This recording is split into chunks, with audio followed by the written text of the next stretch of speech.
Hello guys, welcome back to my channel Biplab circle blog ABS. I hope কে তোমরা সব ভালো আছো। আবারও একটা ইন্টারেস্টিং ভিডিও তোমাদের স্বাগতম। হ্যাঁ, তোমরা দেখতে পাচ্ছ ভিডিওটা, সব বাড়িঘরগুলো ভাঙা। হ্যাঁ, তোমরা ঠিকই দেখছো, এই সব বাড়িঘরগুলো ভাঙা এবং ভাঙা হচ্ছে। এবং কোথায় সেটা?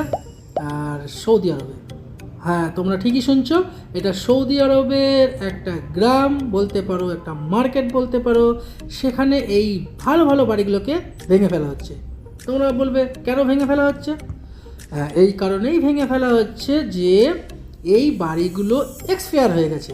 সব কিছুর যদি এক্সপায়ার থাকে তো বাড়িঘরে তো এক্সপায়ার থাকা দরকার। তো এটা ভেঙে ফেলছে এই কারণেই যে এর আয়ু শেষ হয়ে গেছে। প্রত্যেকটা মানুষ, জীবজন্তু যাই বলো না কেন, আয়ু শেষ হয়ে গেলে তো তার জীবনটাও চলে যায়। তখন কি পড়ে থাকে? তখন তার দেহটা পড়ে থাকে। তো এখানটায় কিন্তু আয়ু চলে গেছে। তো আয়ু চলে গেলে দেহটাকে কি করে? হিন্দুরা পুড়িয়ে দেয়, মুসলিমরা মাটির নিচে দেয়। তো এটাও তাই, মাটির সঙ্গে বিলীন হয়ে যাবে এবং সেটাকে লেবেল করে নতুন করে আবার একটা ভালো কনস্ট্রাকশান তৈরি হবে বাড়ির জন্য। তো তোমরা দেখতে পাচ্ছ এই বাড়িটা কিন্তু কাঁচা বাড়ি। এখানটায় কিন্তু সৌদি আরবে কাঁচা বাড়িও আছে, এখনও পর্যন্ত কাঁচা বাড়ি আছে। কারণ তোমরা জানো এখানটায় প্রচণ্ড গরম, আর এই গরমের হাত থেকে বাঁচতে মাটির ঘর আমাদের দেশেও ছিল 2000 সালের আগে। 2000 সালের বন্যার পর থেকে মাটির ঘর আর একটাও এখন নেই। তারপরে টেকনোলজি এখন অনেক উন্নত, এই টেকনোলজির জন্য এসি এসে গেছে। তো সেই জন্য কাঁচা বাড়ির আর কোনো প্রয়োজন নেই। তো বাড়িগুলো ভেঙে ফেলা হচ্ছে। শুধু এখানে কাঁচা বাড়িও নয়, পাকা বাড়িও আছে। পাকা বাড়িগুলোকে ভেঙে ফেলেছে যেহেতু 100 বছরের উপর হয়ে গেছে। আমি যতটুকু জানতে পারলাম, যখন আমি ট্যাক্সিতে করে যাচ্ছিলাম মার্কেটে, সন্ধ্যা হয়ে গেছিলো। তো জিজ্ঞেস করলাম যে এই বাড়িঘরগুলো কেন ভেঙে ফেলা হচ্ছে। যে তারা বললো যে এই বাড়িঘরগুলো 100 বছর হয়ে গেছে, সেই জন্য এরকম করে ভেঙে ফেলা হচ্ছে এবং নতুন কনস্ট্রাকশন এখানটায় তৈরি হবে, হয়তো বা মার্কেট তৈরি হবে এবং বাড়িঘরও তৈরি হবে। তো সেই জন্য তো আমি ভাবলাম যে বাহ, ভালো জিনিস, তো আমি ভিডিও করে নিই। তো এটা সব জায়গাতেই আছে, আমাদের ইন্ডিয়াতেও আছে। গ্রামগঞ্জে খুবই কম দেখা যায়, যেখানটায় পঞ্চায়েত এলাকা আছে সেখানে কম দেখা যায়। মিউনিসিপ্যালিটি এলাকাতে দেখা যায় যে বাড়ির বয়স হয়ে গেলে, ভালো বাড়ি হলেও ভেঙে ফেলা হবে। এটা একটা দোকান ছিল, সেই দোকানের শাটারগুলো দেখা সব খুলে নিয়েছে এবং এখানের সব বিল্ডিংগুলো কিন্তু ভেঙে ফেলা হবে। এই বিল্ডিংগুলো কিন্তু এতটা খারাপ না যে যতটা মানে দেখেও মনে হচ্ছে না যে খারাপ, বাট খারাপও না। তো এখনও চলতো, আমাদের গ্রামগঞ্জে হলে এখন 100 বছর চলছে, কোনো অসুবিধা নেই। সৌদি আরবের রাজধানী হচ্ছে রিয়াদ এবং রিয়াদের একটা বড় সিটি হচ্ছে বাথা, এবং বাথাতে ঢোকার আগেই কিন্তু এই মার্কেটটা পড়ে। টোটালটাই হচ্ছে মরুভূমি এবং মরুভূমির উপর এরকমভাবে বিল্ডিং উঠেছে এবং সেই বিল্ডিংগুলোকে ভেঙে ফেলা হয় যখন তার এক্সপায়ার ডেট চলে আসে, তখন কিন্তু ভেঙে ফেলা হয়। তো তোমাদের কেমন লাগছে গাইজ, তোমরা একটু বলবে এবং ভালো লাগলে লাইক দেবে, আর যদি খারাপ লাগে একটা ডিসলাইক করবে। আর তারপরেও যদি তোমাদের কিছু মন্তব্য থাকে তোমরা কমেন্ট করে জানাবে। কমেন্ট করার পরে নতুন যারা দেখছো তারা অবশ্যই সাবস্ক্রাইব করবে, আমার পাশে থেকো। আমি তোমাদের জন্য ভালো ভালো ভিডিও নিয়ে আসবো। তো তোমরা দেখতে থাকো। আমরা মার্কেটে যাচ্ছি। তো আজকে যাচ্ছি যেহেতু লেবু ভাই বাড়ি যাবে। লেবু ভাইয়ের বাড়ি হচ্ছে বাংলাদেশ। তো কিছু কেনাকাটি করবে, সোনার দোকানে যাব আর তার অন্যান্য কেনাকাটি করবো। তোমরা জানো সৌদি আরবে কিন্তু ভিডিও করা খুবই সমস্যা, তবুও যেখানে ভিডিও করার মতন জিজ্ঞেস করে নিই, তো ভিডিও করি। সোনার দোকানে গেলেও কিন্তু জিজ্ঞেস করে নেবো ভিডিও করতে বলে, আমি ভিডিও করে তোমাদেরকে দেখাবো সোনার দোকান আর সেখানটায় কী দামের আছে। তো এই বাড়িগুলো সব ভেঙে ফেলেছে। তো আমরা দেখো এবার হয়তো চলে যাব ডান দিকে। এই যে রোড, আর সামনেই হচ্ছে যে চলে এসেছি বাথা। অবশ্য আমাদেরকে নামিয়ে দিয়েছিল অনেকটা দূরে, রাত্রেবেলাতে ভিডিও করতে পারিনি যেহেতু এখানটায় হয়তো ভিডিও করতে গেলে হাত থেকে মোবাইলটা হয়তো কেটে নিয়ে চলে গেল, সেই জন্য ভয়ে আর মোবাইলে আমি ভিডিও করিনি।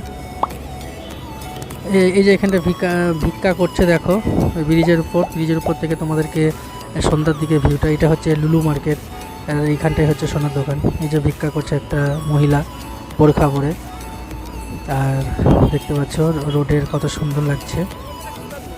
আমি ব্রিজের উপরে আছি, আর এই দেখো একটা রেস্টুরেন্ট, একটা বড় রেস্টুরেন্ট, সব রকমের খাওয়া পায়। এই যে নিচে এর আগের ভিডিওতে তোমরা দেখবে এখানটা একটা বাঙালিকে একজন মিউনিসিপ্যালিটির একজন মুদির এসে তাকে মেরেছিল। এইরকম করে কিন্তু সবজি বিক্রি করার অ্যালাউ নেই।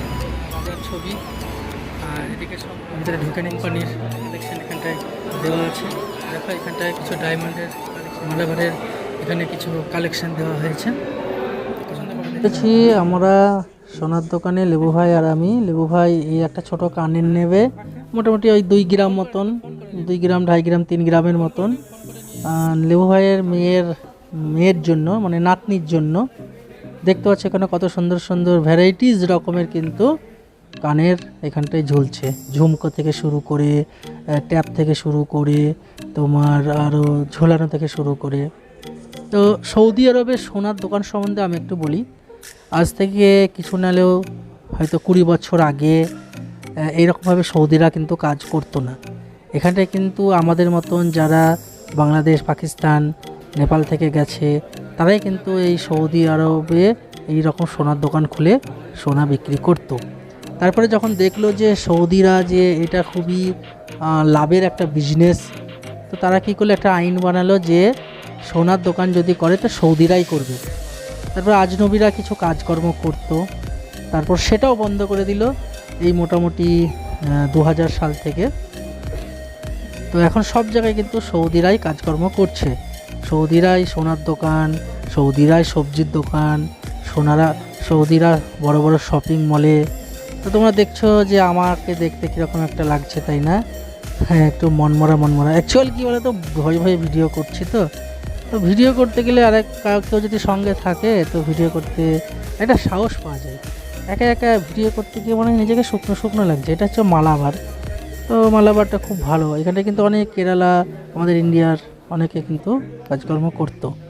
তো কিছু কিছু আছে, তো বেশিরভাগই কিন্তু সৌদিরা কাজ করে। একটা সৌদি, এরা এখানটায় কাজকর্ম করে। এরা আর বসে খায় না, এরাও কিন্তু কাজকর্ম করেই খায়। আগে কিন্তু সৌদি গভর্নমেন্ট এদেরকে কিন্তু মানে ভাতা দিত, এখন কিন্তু আর সেটা দেয় না। তো এই এক কানেরটা তোমার লেবু ভাই নিয়েছে। তো দাম হয়েছে এই 488 রিয়াল। ঠিক আছে, 488 রিয়াল, 1 পয়েন্ট এরকম 5-6 এরকম কোনো গ্রাম হবে। তো লেবু ভাই নিয়েছে এবং লেবু ভাইয়ের আকামা কার্ড দিয়ে সেটাকে ঠিক করে দিচ্ছে, যেহেতু লেবু ভাই প্লেনে নিয়ে যাবে, নাহলে কাস্টমার যদি কোনো সমস্যা করে। এই যে লেবু ভাই, এটা হচ্ছে লেবু ভাই। লেবু ভাই কিছু না হলেও 10 বছর পর বাড়ি যাচ্ছে। তো বুঝতে পারছো 10 বছর মানে কী অবস্থা হতে পারে। আর এই দেখো কত সুন্দর সুন্দর ডিজাইনের হার দেখতে পাচ্ছ সোনার দোকানে। এখানে বালা টালাগুলো সব আছে। হ্যাঁ, দেখে লোভ লাগছে আমারই। এত সোনা মানে কত মানে ডলার হতে পারে তোমরা চিন্তা করো। আরবো খরবো রিয়াল। এখানটায় অনেক আংটি, অনেক কিছু আছে। এই হারগুলো দেখো।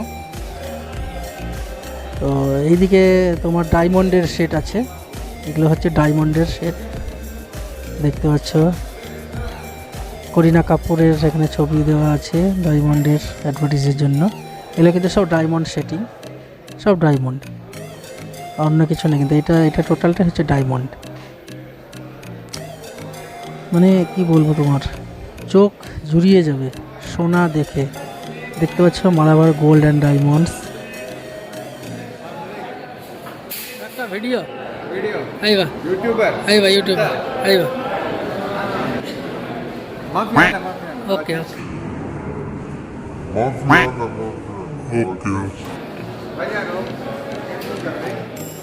नहीं, मैं पूछा उसको, मैं पूछा बाद में मैं वीडियो बनाया। मुश्किल नहीं, मैं जब एडिटिंग करूँगा ना तब मैं डिलीट कर दूँगा। ओके। অ্যাকচুয়াল কি বলো তো, মানে আমাকে জিজ্ঞেস করছে যে ভিডিওটা কিসের। তো বলে ইউটিউবারদের একটা আলাদা সম্মান এখন হয়ে গেছে। যারা ইউটিউবার সত্যি মানে একজন সেলিব্রিটি বলতে পারো। এখন হিরোদের থেকেও ইউটিউবার যারা আছে তাদের এখন বিশাল দাম, বিশাল ডিমান্ড এবং ভালো একটা সম্মান স্ট্যাম্প করে দিচ্ছে। টোটালি কমপ্লিট, আমাদের পয়সা দেওয়া হয়ে গেছে। এই যে পয়সা গুনছে মেশিনে, এই যে লেবু ভাই নিয়ে নিয়েছে। তো গাইজ আজকের মতন এখানেই শেষ করছি। বাকি ভিডিও করতে পারিনি, রাত হয়ে গেছিলো। তারপরে অনেক কিছু বাজার টাজার ছিল হাতে। তো ভালো লাগলে সাবস্ক্রাইব করুন যারা নতুন দেখছো, আর অলরেডি যারা আমার চ্যানেলে সাবস্ক্রাইব করে দিয়েছে তাদেরকে অসংখ্য ধন্যবাদ। সবাই ভালো থাকবে, শুভরাত্রি। আর লাইক কমেন্ট শেয়ার করো, চ্যানেলটাকে সাবস্ক্রাইব করে দিও। ওকে ভাই, টাটা। बजाना काय को बंद किया? ভিডিও সম্পর্কে মন্তব্য জানাতে কমেন্ট করুন। ভিডিওটি ভালো লাগলে লাইক দিন, শেয়ার করুন। আমাদের অন্য ভিডিওগুলো দেখুন। ভালো লাগলে এক্ষুনি সাবস্ক্রাইব করে পাশে থাকা বেল আইকনটিও প্রেস করুন। এতে করে আমাদের সব ভিডিও নোটিফিকেশন আপনার কাছে পৌঁছাবে। এখনকার মতো বিদায় নিচ্ছি, দেখা হবে নতুন কোনো ভিডিওতে। ভালো থাকবেন, ধন্যবাদ সবাইকে।